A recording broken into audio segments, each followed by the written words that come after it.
जय हिंद दोस्तों, स्वागत है आप सभी का हमारे यूट्यूब चैनल रेलवे पाठशाला में। दोस्तों आज है 4 जून और हम 4 जून से रिलेटेड सभी करंट अफेयर के क्वेश्चन को कराने वाला हूं, जो कि सभी प्रतियोगी परीक्षाओं के लिए वेरी महत्वपूर्ण है। दोस्तों मैंने अपने वीडियो में जितने भी क्वेश्चन रखता हूं सभी क्वेश्चन सिलेक्टेड और इम्पॉर्टेंट होते हैं, इसलिए आप हमारे वीडियो को पूरा लास्ट तक देखें। और यदि आपने अभी तक अपने भाई का चैनल सब्सक्राइब नहीं किया तो सब्सक्राइब कर लें और बेल आइकन को ऑन कर लें, जिससे आने वाली वीडियो का नोटिफिकेशन आपको मिलता रहे। तो चलिए अपने मोटिवेशन कोट के साथ स्टार्ट करते हैं। पिता के बिना जिंदगी वीरान होती है, तन्हा सफ़र में हर राह सुनसान होती है। जिंदगी में पिता का होना बहुत ज़रूरी है, क्योंकि पिता के साथ से हर राह आसान होती है। अपने पहले क्वेश्चन के साथ स्टार्ट करते हैं। तंबाकू नियंत्रण में प्रयासों के लिए WHO ने किसे सम्मानित किया है? तो तंबाकू नियंत्रण में प्रयासों के लिए WHO ने हर्षवर्धन श्रृंखला को सम्मानित किया है। और वर्तमान में हर्षवर्धन श्रृंखला हमारी क्या है? तो वर्तमान में हर्षवर्धन श्रृंखला हमारे स्वास्थ्य मंत्री हैं। तो इसके बारे में जानते हैं। विश्व स्वास्थ्य संगठन WHO, और WHO का यहाँ फुल फॉर्म होता है World Health Organization. World Health Organization ने केंद्रीय स्वास्थ्य मंत्री हर्षवर्धन ने तंबाकू नियंत्रण व क्षेत्र में उनकी उपलब्धियों के लिए WHO महानिदेशक मान्यता पुरस्कार से सम्मानित किया। हर्षवर्धन के नेतृत्व में ई सिगरेट और तंबाकू उत्पादन पर प्रतिबंध लगाने के लिए 2019 में इन्होंने महत्वपूर्ण भूमिका निभाई थी। हमारा नेक्स्ट क्वेश्चन। हाल ही में RBI ने नियामक अनुपालन में कमी की वजह से HDFC बैंक पर कितने रुपए का जुर्माना लगाया है? तो इसका आंसर होगा 10 crore.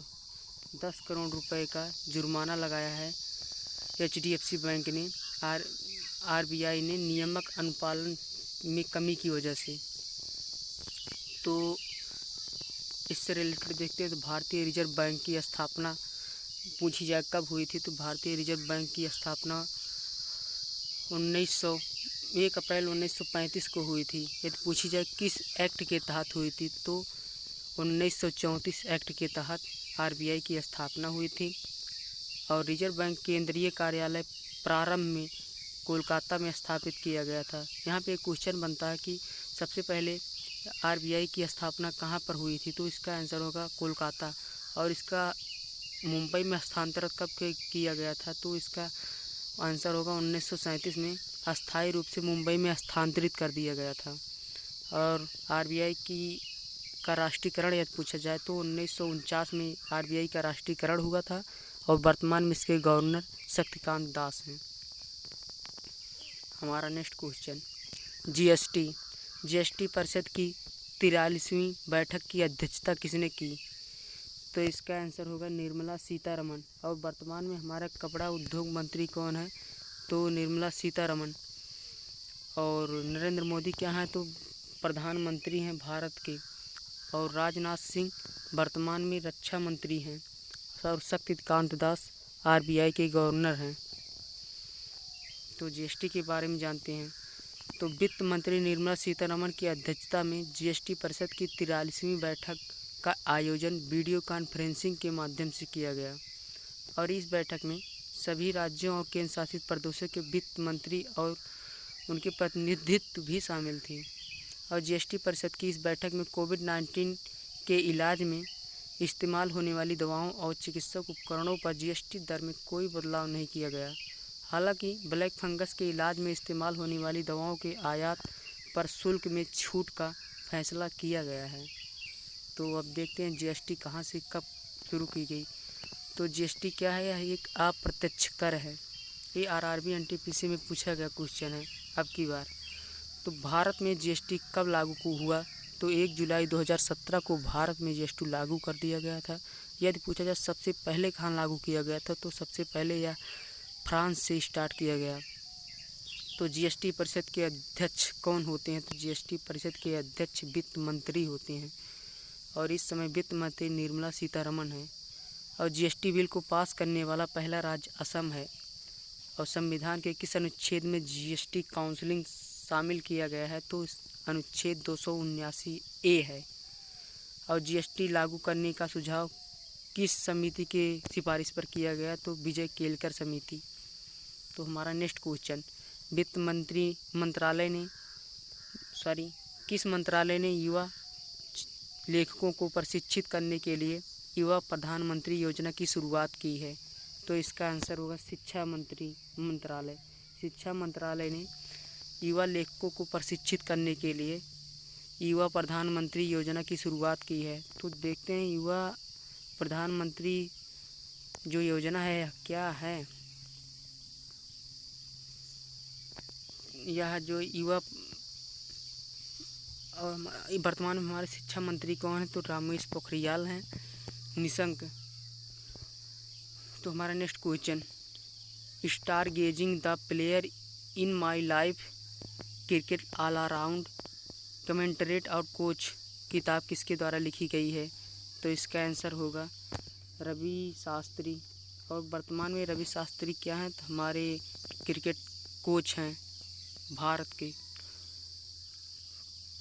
Ravi Shastri starring the player in my life नाम से अपनी पहली पुस्तक लिखी है। रवि शास्त्री ने इस पुस्तक में दुनिया भर में लगभग 60 असाधारण व्यक्तियों जो प्रतिनिधि जो भाग लिए हैं उनसे प्रेरित होकर यह पुस्तक लिखी है। तो हमारा नेक्स्ट क्वेश्चन, हाल ही में विश्व दुग्ध दिवस कब मनाया गया? तो विश्व दुग्ध दिवस 1 जून को प्रतिवर्ष मनाया जाता है। तो यह क्यों मनाया जाता है इसके बारे में जानते हैं।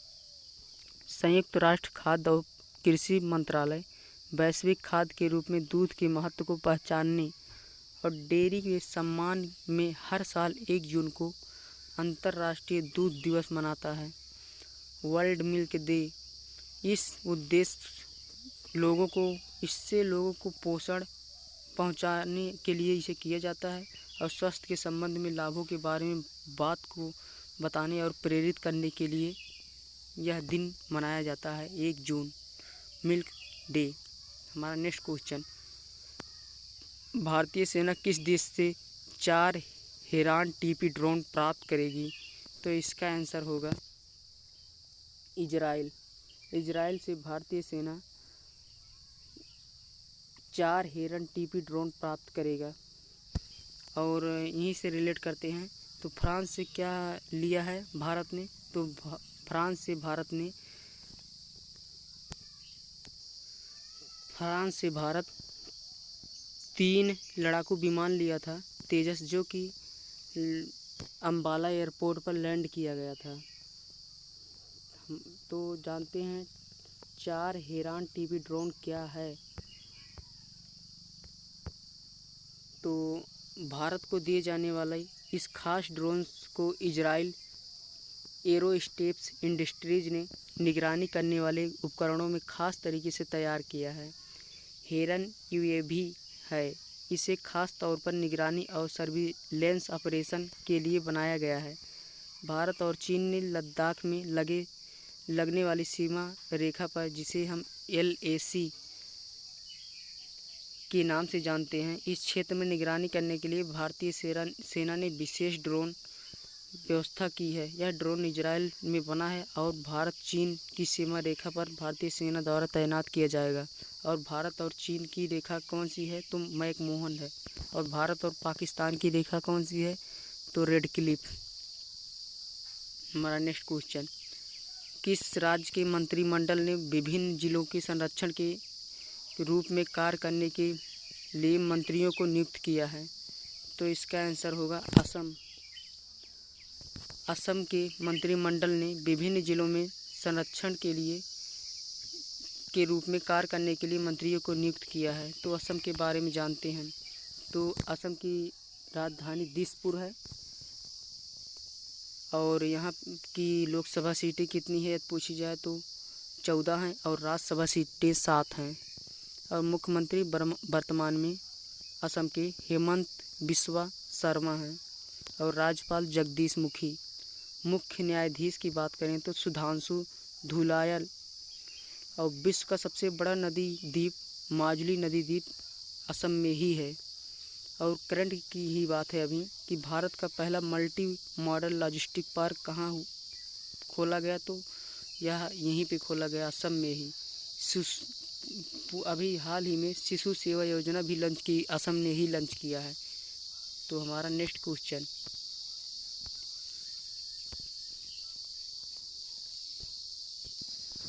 बस आज के लिए इतना ही।